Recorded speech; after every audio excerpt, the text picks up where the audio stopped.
ニコン Z52vs Z9 高感度全力対決。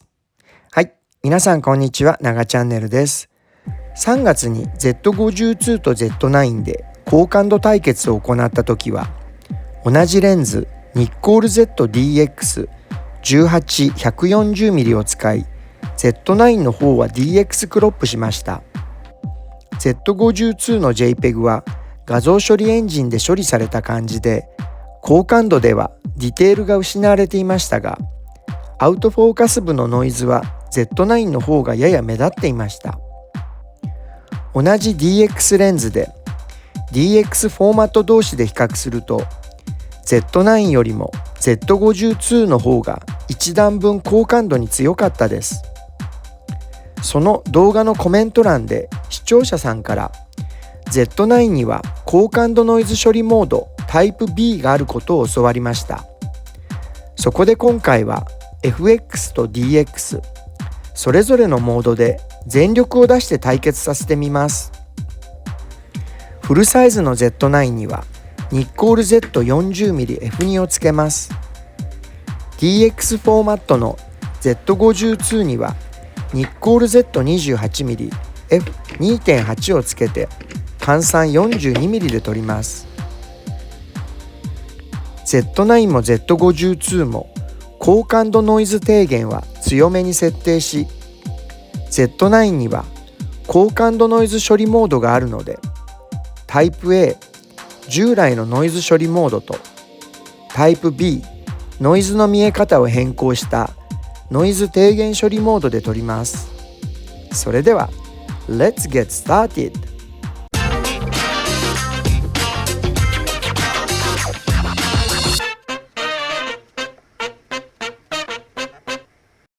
ながチャンネル。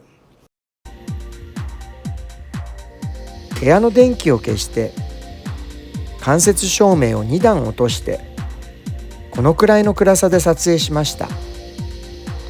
焦点距離は Z9 が 40mm、Z52 が 28mm、換算 42mm です。絞りは F5.6 で固定しました。画像は JPEG 取って出しです。ISO3200。緑のライトは AF 用ではなくブレ防止のためにセルフタイマー2秒撮影をしたためです。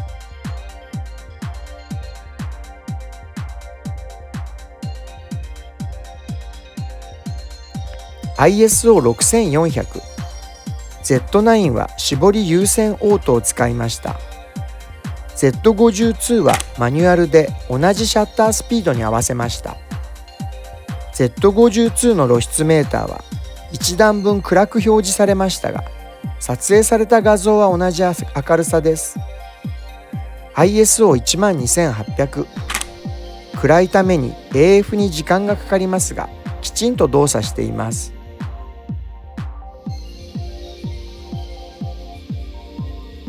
ISO25600。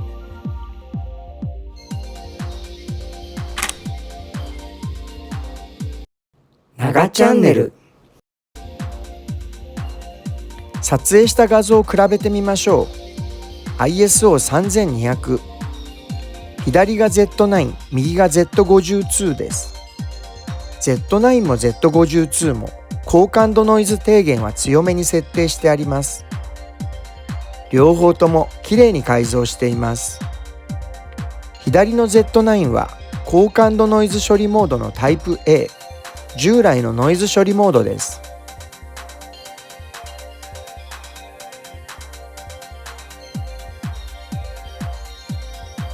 右の写真を Z9 のタイプ B に変えてみます。タイプ B はノイズの見え方を変更したノイズ低減処理モードです。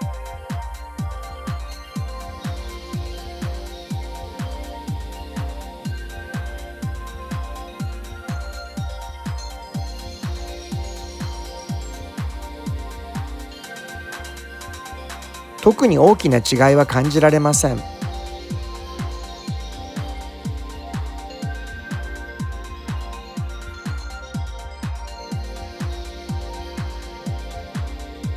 ISO6400、左が Z9 のタイプ A、右が Z52 です。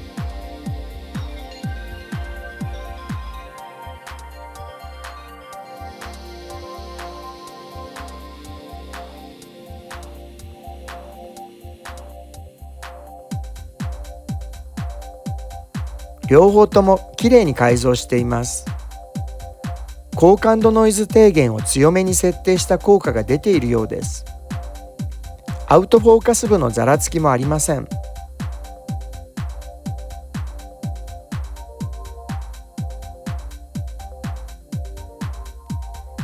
左が Z9 のタイプ A、右が Z9 のタイプ B です。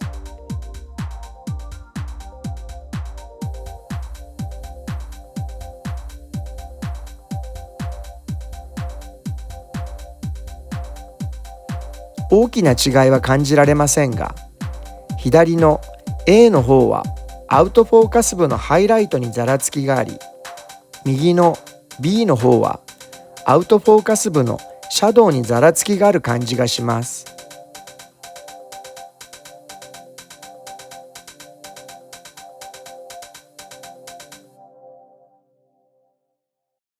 長チャンネル。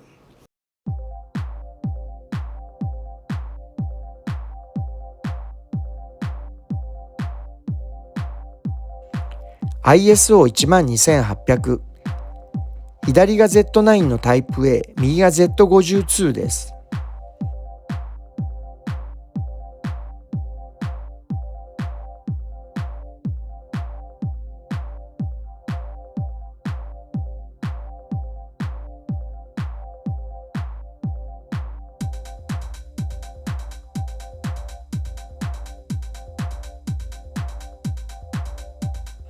ディテールが少し失われてきましたが、気になるほどではありません。ISO12800 でも使える感じです。Z9 のアウトフォーカス部のざらつきは目立ってきました。左が Z9 のタイプ A、右が Z9 のタイプ B です。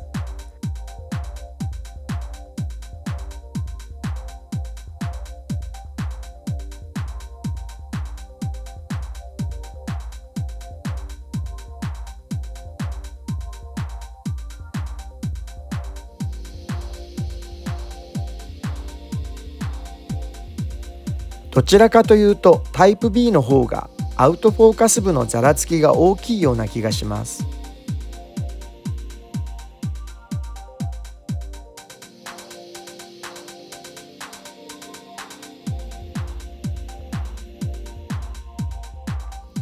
ISO25600、左が Z9 のタイプ A、右が Z52 です。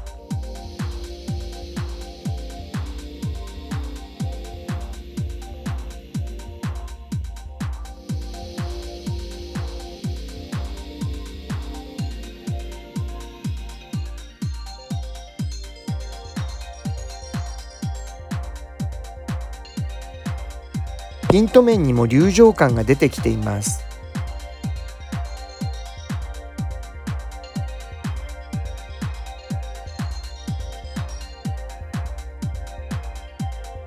左が Z9 のタイプ A、右が Z9 のタイプ B です。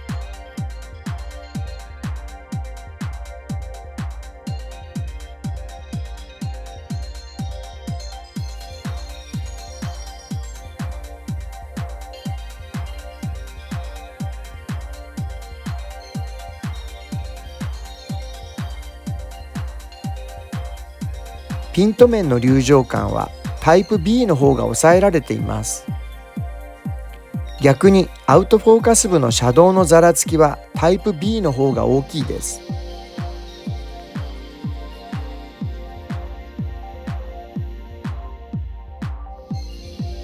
Z9 のタイプ B と Z52 を比べてみましょう。左が Z52、右が Z9 のタイプ B です。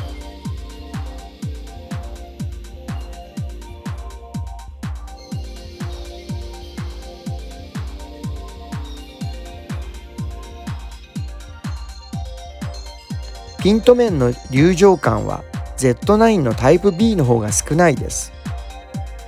背景のノイズは Z52 の方が少ないです。Z9 も Z52 も高感度ノイズ低減を強めに設定することで ISO12800 まで使えると思います。